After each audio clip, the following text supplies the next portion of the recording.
हमारी संस्कृति, हमारी पहचान। यज्ञ, योग, आयुर्वेद सदा रहे हमारे साथ।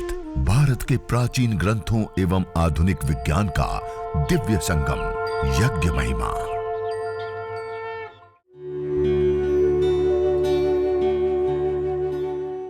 भारतीय संस्कृति में यज्ञ, योग एवं आयुर्वेद जैसी अमूल्य विद्याएं हैं, जिसका मूल है वेद। इतिहास की ओर दृष्टि डालें तो भगवान राम, भगवान कृष्ण से लेकर राजा महाराजाओं, ग्रामवासियों व अरण्यवासी ऋषियों की कुटियों तक नित्य व नैमित्तिक यज्ञों का प्रचलन देखने को मिलता है। तो रोगनाशक में आपके घर से ही हम यदि देखें मसाले के रूप में हम प्रयोग करते ही हैं तो घर में हल्दी मिल जाती है, दालचीनी है, तेज पत्र है, काली मिर्च है, ये हम मसाले के रूप में प्रयोग करते हैं। और देखें तो अजवाइन है, फिर जो हम भोजन के रूप में ग्रहण करते हैं। तो ये तो हुआ रोगनाशक। इसमें हम बाहर और देखें तो नीम पत्र उसमें मिला दें, दूर्वा घास है, फिर और हम उसमें आगे बढ़ें तो आपके अपामार है जो खेतों में मिल जाती है औषधि। तो ऐसी बहुत सारी औषधि जिसके अंदर रोगनाशक, रोगों को शमन करने का सामर्थ्य है, तो इसीलिए इसको रोगनाशक औषधियों में गिनाया गया है। फिर आता है पुष्टिवर्धक। तो पुष्टिवर्धक में हम भोजन में लेते हैं, चावल लेते हैं। तो इसमें क्या लेना है हमको, वही चावल खड़ी रूप में लेना है कि टूटा ना हो, साबुत चावल हो। फिर जौ है, काले तिल है, अश्वगंधा है, शतावर है, छुहारा है, बादाम है, अखरोट है। तो ये सब पुष्टिवर्धक है, शरीर को पुष्ट करने वाले। शरीर जब कमज़ोर पड़ जाता है तो इन्हीं चीज़ को हम खाते हैं तो शरीर मजबूत बनता है, पुष्ट होता है। साथ में घी है, घी सुगंध कारक भी है, पुष्टिवर्धक भी है, रोगनाशक भी है। तो ये है पुष्टिवर्धक औषधियों में इसको चयन किया गया है। फिर सुगंध कारक औषधि है जिसमें हम घर में ही देखें तो लौंग है, इलायची है, फिर श्वेत चंदन है, गुग्गल जो आप बहुत सुनते हैं तो गुग्गल है, लोहबान है, राल है, अगर है, तगर है, जटामासी है। तो ये सारे सुगंध पदार्थ हैं, तो इनको हम सामग्री के रूप में चयन करते हैं। फिर चौथा जो है वो है मीठा पदार्थ। मीठा पदार्थ जो हम घर में लेते ही हैं, शक्कर है, मिश्री है, किशमिश है, मुनक्का है, गुड़ है, शहद है, खांड है। तो ये सारे चीज़ मिष्ठान के अंदर आता है। तो इनमें से जो जो आपके पास उपलब्ध हो, जो सहजता से उपलब्ध हो जाए, उन सब को आप लेकर मिश्रीभूत कर उसको आप बहुत ही सुंदर सामग्री रूप में आप तैयार कर सकते हैं। तो ये आप अपने घर में भी बना सकते हैं। घर में ना बनाएं तो आपको इस प्रकार से अलग अलग जो संस्थान है पतंजलि से लेकर, तो उनमें भी आपको सुंदर ये औषधीय द्रव्य आपको मिल जाती हैं। तो ये है संविधा और सामग्री। फिर जो पात्र हैं, पात्र में हम जो आचमन पात्र लेते हैं अलग अलग, और तो इसमें जो हवन कुंड है उसकी हम चर्चा करते हैं। हवन कुंड सामान्य हम देखते हैं कि घर में यदि स्थान हो, जगह हो, तो हम हवन कुंड मिट्टी का बना लेते हैं, या और उस प्रकार से आगे उसको सहजता के साथ, या घर में जगह नहीं है और हमको थोड़े से सहजता के साथ उपलब्ध हो जाए तो लोहे के हवन कुंड हम खरीद लेते हैं, या लोहे के हवन कुंड बनवा कर हम उसमें हवन करते हैं। परंतु इन सब से जो श्रेष्ठ बताया गया है वो है कॉपर का। आप देखिए कॉपर जो तत्व है, कॉपर अग्नि का सुचालक होता है। आप देखिए जितने भी ये हम वायरिंग केबल जो लगाया जाता है उसमें अधिकतर कॉपर तार का ही प्रयोग किया जाता है, क्योंकि ये अग्नि का सुचालक होता है, ये बिजली का सुचालक होता है, करंट का सुचालक होता है। तुरंत कुछ ही सेकंडों में ये जहाँ पहुँचाना चाहे वहाँ इससे पहुँच जाती है बिजली। तो ये एक तो अग्नि का ये सुचालक है। साथ ही जब हम उसी पात्र में, कॉपर के पात्र में जब हम जल रखते हैं तो जल एंटी वाटर बन जाता है।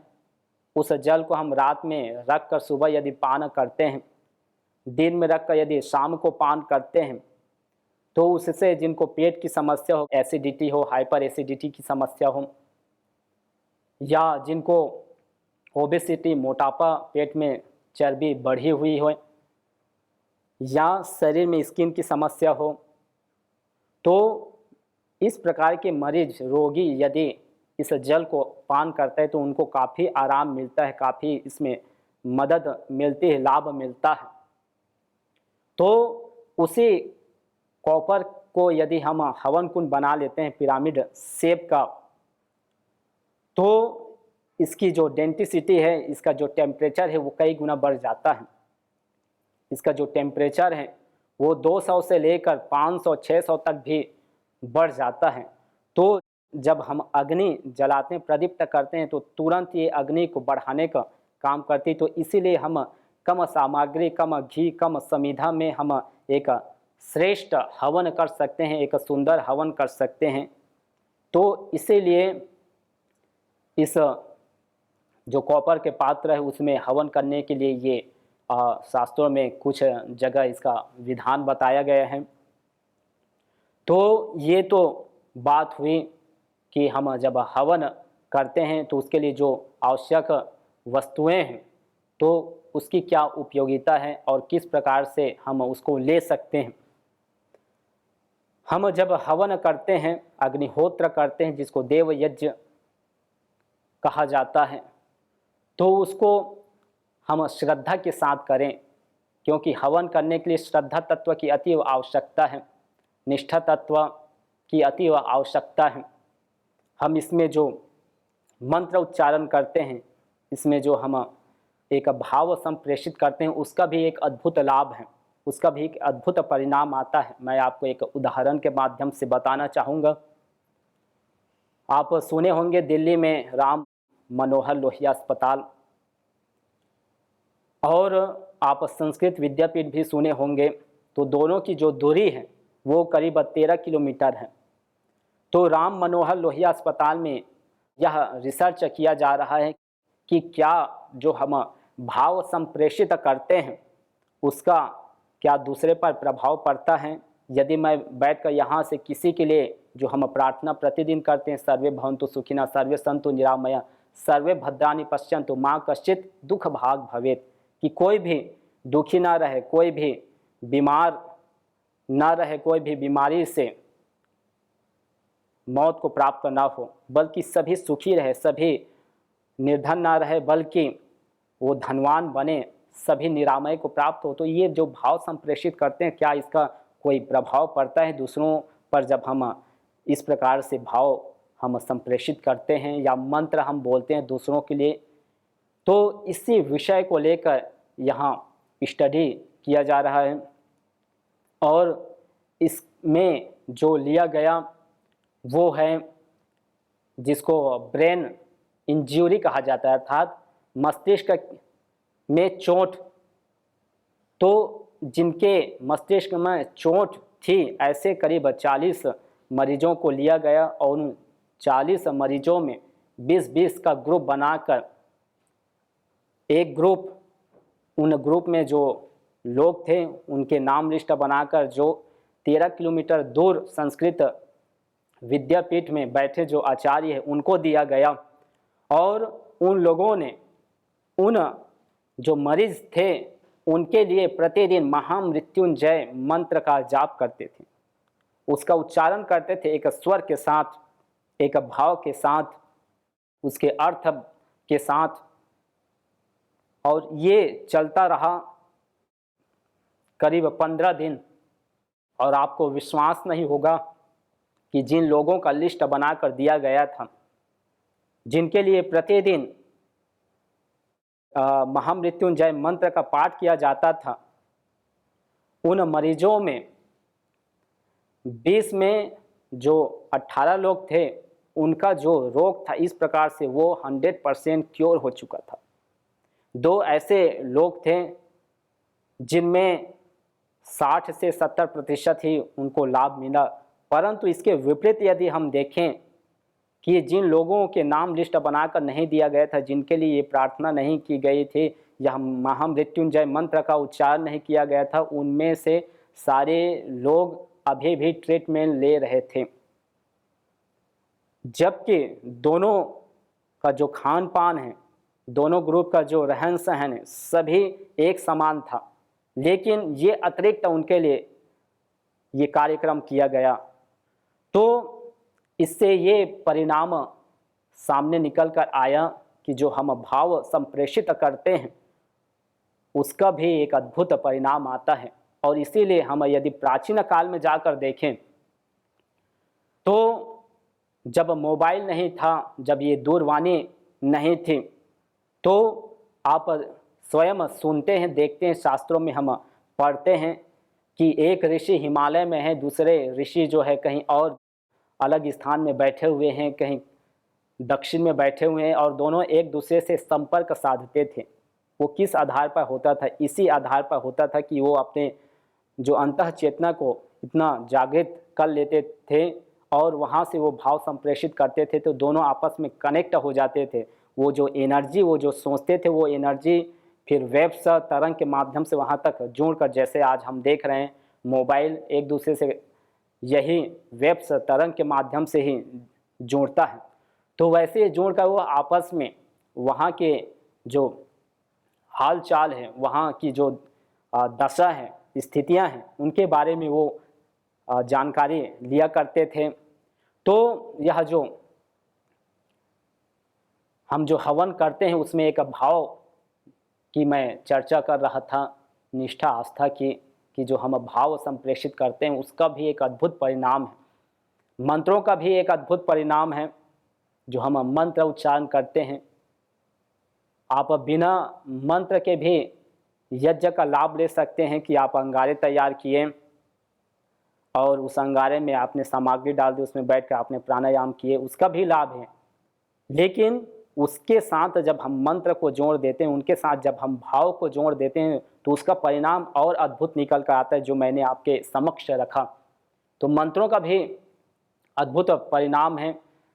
हमारे जो मस्तिष्क है उसमें एक गाबा नाम का एक केमिकल्स होता है और वो निरंतर हमारे शरीर में सप्लाई होकर हमारे शरीर को एक्टिव बनाकर रखता है। उसकी कमी के कारण से ये जो हम सुनते हैं इंसोम्निया, अनिद्रा की समस्या, फिर अल्जाइमर जैसी समस्या आ जाती है और वर्टिगो, एंजाइटी, फोबिया जैसी समस्या जो आती है, तो ये इसी के कारण से, तो ये निरंतर स्राव होता रहता है और हमारे शरीर को इसी से एक तरंग मिलती रहती है, जिससे हम जो सोचते हैं उसको अपने वाणी में बोलते हैं, वही हम अपने कर्मों के माध्यम से संचालित करते हैं। तो जब हम मंत्र उच्चारण करते हैं, चाहे वो गायत्री मंत्र हो, महामृत्युंजय और अन्य जितने भी वैदिक मंत्रों को, तो उसकी जो मात्रा वो कई गुना बढ़ जाती है।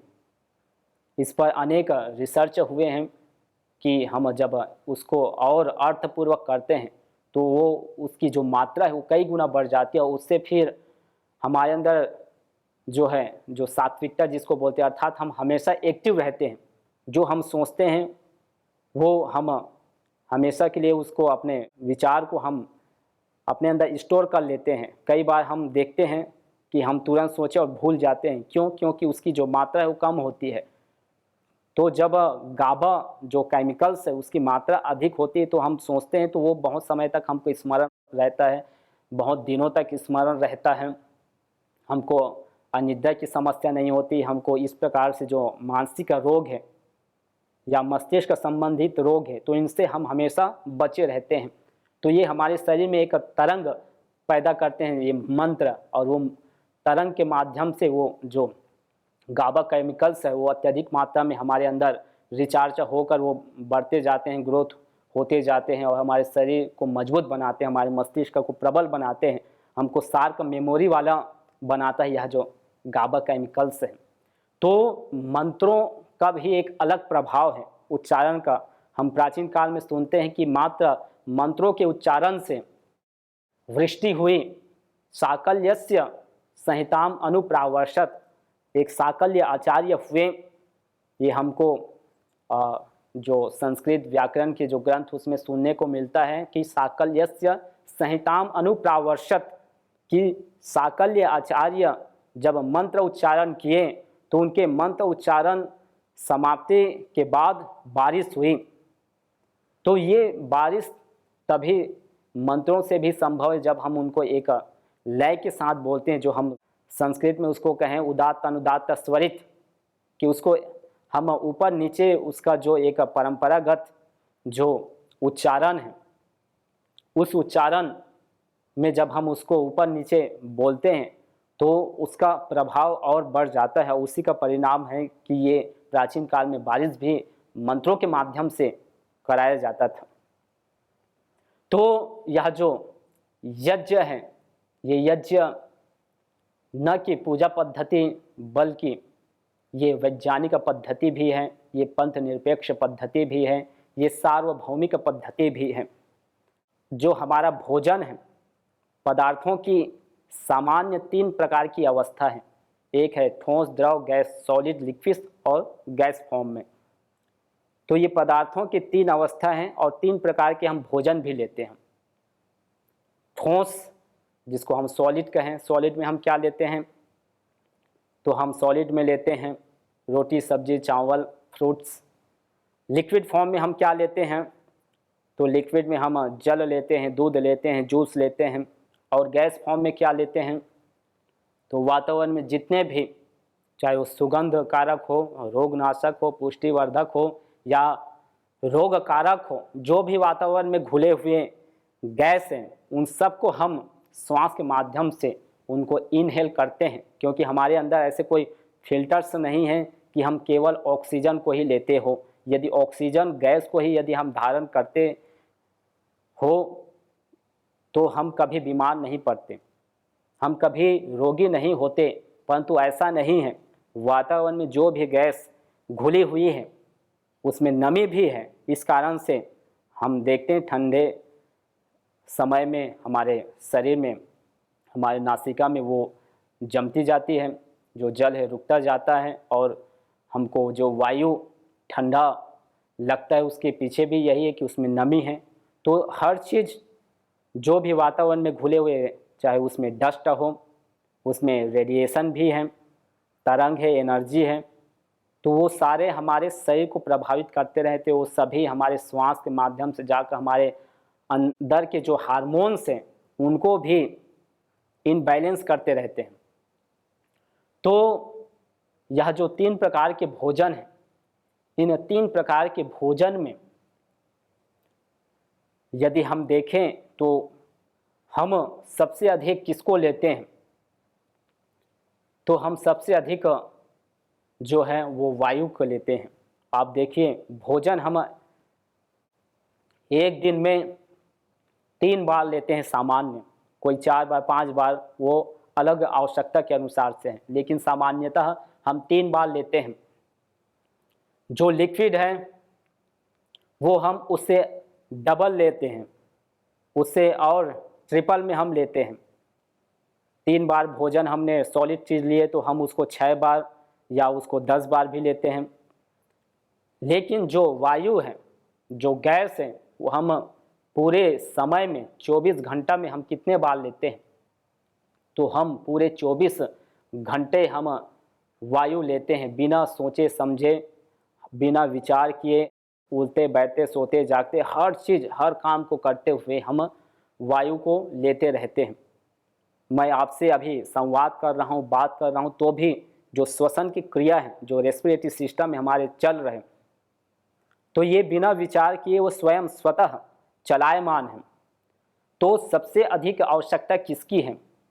वायु की है। आप भोजन के बिना यदि हम वस्तुओं में देखें आवश्यकता, हम सभी भोजन के बिना यदि एक दिन से चालू करें तो एक दिन हम रह लेते हैं, सप्ताह में देखें तो सप्ताह, कई वर्षों तक बिना भोजन के रह लेते हैं।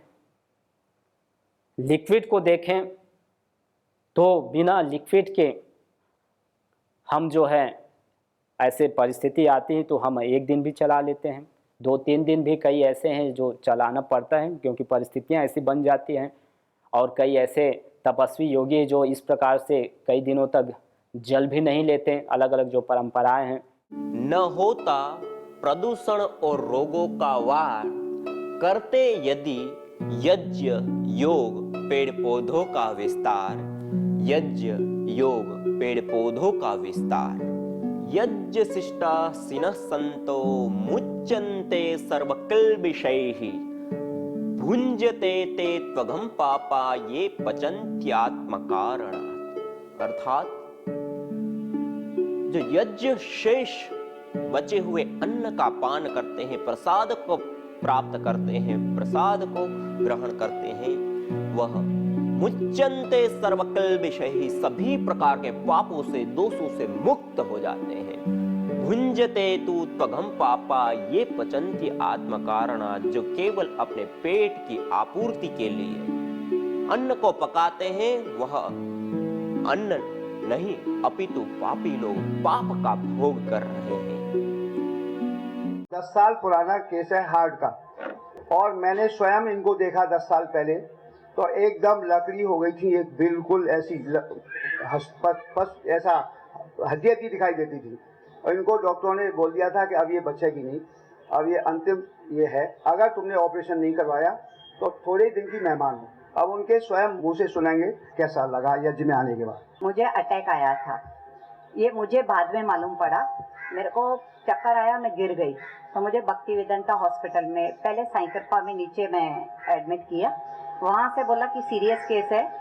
उसने 5-6 घंटा ट्राई किया, लेकिन उसके बाद मुझे भक्ति वेदांता में भेजा। 3 दिन के बाद मुझे होश आया। डॉक्टर लोगों ने टोटल घर वालों को जवाब दे दिया, बोला भी ऊपर वाले के हाथ में। लेकिन भगवान की कुदरत है कि मैं आज भी जिंदा हूँ डॉक्टर साहब की वजह से।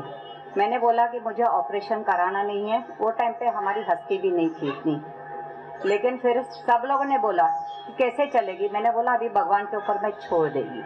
1 हफ्ते के बाद हमारे नेबर है ना, उसने बोला एक काम करो ना, तो इधर हवन में जाया करो। फिर मैंने ना थोड़ा थोड़ा आस्ते, पहले रिक्शा में आती थी, ऐसा कर करके बैठना सीख गई। फिर वहीं पे मैंने ये किया, करीबन 1 महीना गया, 2 महीना गया, मेरे में रिकवर आने लगा। करीबन मेरे को 2 साल के बाद वापस में मेरे को बोला कि आप एक बार चेकअप तो कराओ ना, देवेंद्र सिंह ने बोला। मैंने बोला ठीक है, मैं करा देती हूँ। लेकिन मुझे भगवान की दया से कुछ भी नहीं निकला। और वो डॉक्टर हैरान हो गए, क्या बात है, आप जो 15 दिन जीने वाली औरत आज इतने सालों से आज मैं आप सबके सामने हूँ। एक लड़का है, मैं इसका भी इंटरव्यू करवा दूँ, ये साक्षात है। ये जब चलता था, तिवारी बहन जी ने भी इन्होंने देखा, वो ऐसे चलता था पहले ये। तो ये जो है गिर जाता था बेचारे को, सीधा साधा, और बोलता भी, स्पीच साफ नहीं आती थी बिल्कुल। तो इसको मैंने एक दिन बोला तू यहाँ पे आया कर बेटा, यहाँ हवन में बैठा कर। उस दिन से ये हवन में आने लगा। हवन आवाज ऐसे ऐसे बोलता था धीरे। तो मैंने कहा तू इसमें बैठा कर, रोजाना आने लगा कंटिन्यूअस। उसका परिणाम क्या हुआ, स्पीच भी थोड़ी आने लगी। और आज मंत्र सुनाएंगे आपको, चलो खड़े हो जाओ, तुम्हारे सामने ये बोल के सुनाएगा। ओम भूर्भुवः स्वः तत्सवितुर्वरेण्यं भर्गो देवस्य धीमहि धियो यो नः प्रचोदयात्। यज्ञ भारतीय संस्कृति का मूल है। तो आइए हम संकल्प लें, संसार के श्रेष्ठतम कर्म यज्ञ को अपनाएं। पिंड और ब्रह्मांड में संतुलन कायम करने वाले यज्ञ को अपने जीवन का अभिन्न अंग बनाएं एवं प्रकृति मां के प्रति अपने ऋणों को अदा करें। विश्व स्वास्थ्य का एक नारा, यज्ञ से होगा जग उजियारा। भारतीय संस्कृति की अमूल्य विरासत यज्ञ की महिमा को जानने हेतु वैदिक चैनल पर प्रतिदिन प्रातः एवं सायं 11:30 बजे यज्ञ महिमा कार्यक्रम से जुड़े।